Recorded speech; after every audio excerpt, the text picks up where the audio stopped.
Hello everyone, I am Jem and welcome to Promised Land, where stories of caregiver Israel life to Bukid life. Alam niyo ba, lahat tayo has their flaws, right?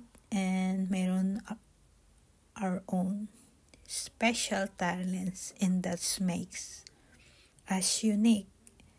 And no one can take it away from us, ano man ang mangyari. Kaya galingan mo.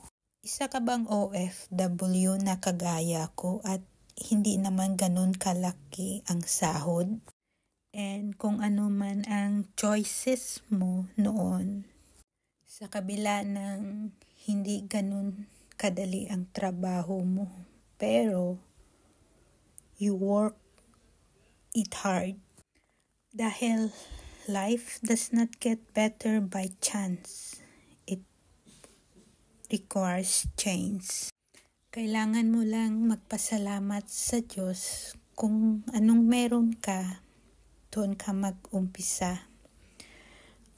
Tiyagaan mo kasi sa pagtsatsaga mo, doon ma-develop mo yung abilidad mo at karakter. Importante talaga ang abilidad. At galingan mo.